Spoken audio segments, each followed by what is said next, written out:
the unfinished war. A land of riches and suffering, the Democratic Republic of Congo, DRC, is a nation of contradictions. It is a land of vast mineral wealth, gold, coltan, and diamonds, but also a place of immense suffering. From the colonial scars of King Leopold to the modern struggles under leaders like Mobutu Sese Seko, Laurent-Désiré Kabila, and Félix Tshisekedi, Congo's story is one of power struggles, war, and survival. This documentary traces the key events that shaped the DRC, blending history with the voices of those who lived through its darkest days.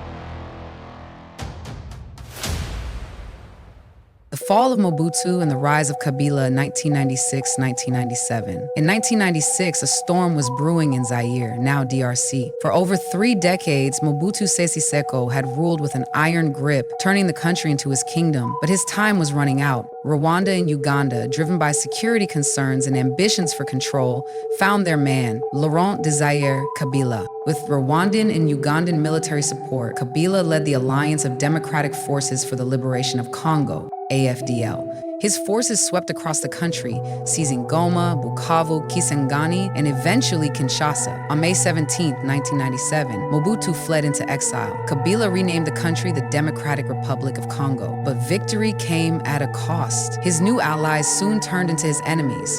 The Second Congo War and the massacres, 1998 to 2003, tensions grew between Kabila and Rwanda. In 1998, he ordered all Rwandan and Ugandan troops out of Congo. But these countries had no intention of leaving. The Second Congo War erupted. Rwanda and Uganda backed a new rebel group, the RCD, Rassemblement Congolais pour la Démocratie. In retaliation, Kabila turned to Angola, Zimbabwe, and Namibia for support. The war pulled in 9 African nations, earning it the name Africa's World War.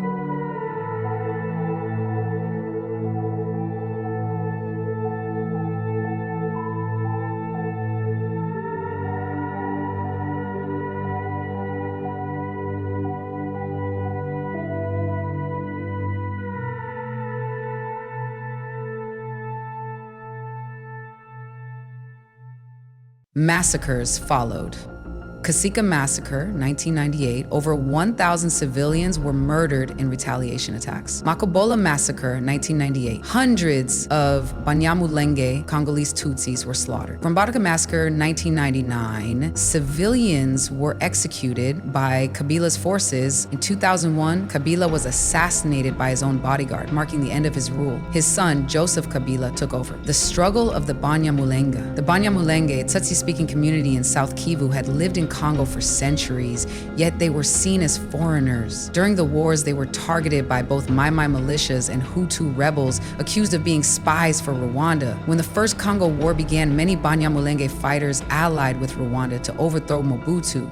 But after Kabila broke ties with Rwanda, their people were massacred. They remain one of the most persecuted groups in Congo today, trapped between identities. Their suffering continues even in modern times as communities still face displacement, attacks by armed groups, and political isolation. Despite their long history in Congo, the question of their citizenship and national identity remains unresolved. President Tshisekedi and the fight for human rights. In 2019, Félix Tshisekedi took office, ending the Kabila dynasty. He promised democracy, justice, and reform, but the reality was different. The East remained lawless, with rebel groups like M23, ADF, and Codeco attacking villages. MONUSCO faced protests accused of failing to protect civilians. The M23 rebellion resurfaced in 2021, and Tshisekedi accused Rwanda of backing them. While Tshisekedi has tried to reform the military and strengthen governance, Congo remains a nation at war with itself. His government has made efforts to improve human rights conditions,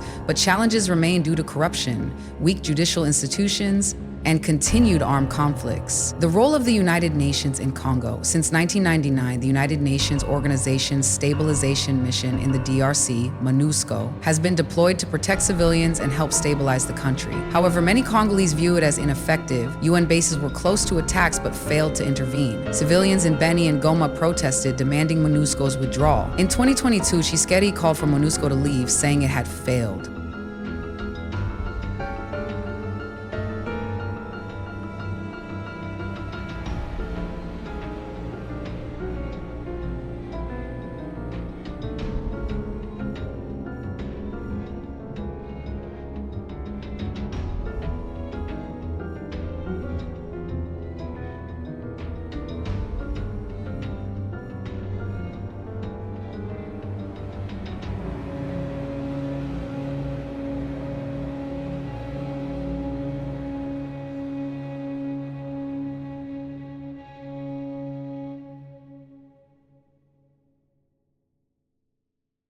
MONUSCO remains in Congo despite its failures, arguing that its presence prevents an even greater humanitarian catastrophe. However, its continued involvement raises questions about the effectiveness of international interventions in long-standing conflicts. The accusations against Rwanda and the M23 crisis. As if Congo's suffering was insufficient, another old enemy returned. M23. In 2021, the rebel group resurfaced stronger than before, launching deadly attacks and capturing towns near Goma. Chikaisa accused Rwanda of supporting M23. He claimed Rwanda was trying to control Congo's resources, gold, coltan, and rare minerals. He cut diplomatic ties with Rwanda, demanding the world hold Kagame accountable.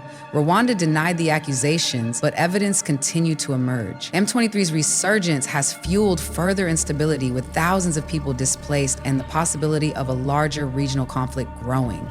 International mediators have attempted peace talks, but a resolution remains elusive. The plight of civilians and the search for peace. The people of Congo continue to suffer. Entire generations have grown up knowing only war, displacement, and insecurity. Yet despite the chaos, there is resilience. Organizations, activists, and community leaders fight every day to bring stability and justice to those most affected. However, peace remains elusive. The cycle of war continues, driven by foreign interests, resource exploitation, and weak governance. The hope for a better future lies in sustained international pressure, regional diplomacy, and the will of the Congolese people themselves. The economic struggles and resource exploitation, Congo's immense wealth in minerals, especially coltan, cobalt, and gold, has fueled its conflicts. International corporations benefit from these resources while local communities suffer. Corrupt networks smuggle minerals out of the country, funding warlords and rebel groups. Until true economic reform and governance take hold, Congo's wealth will continue to be a curse rather than a blessing. The future of Congo, the DRC's story, is not yet over.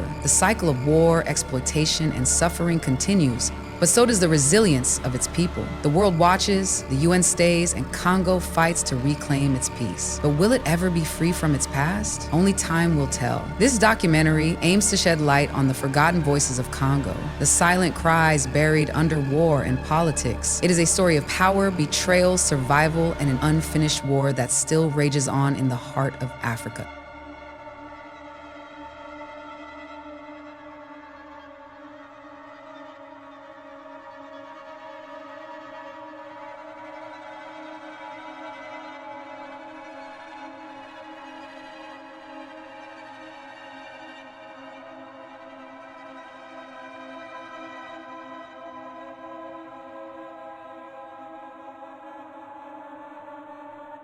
Thank you for watching KJ Pro TV.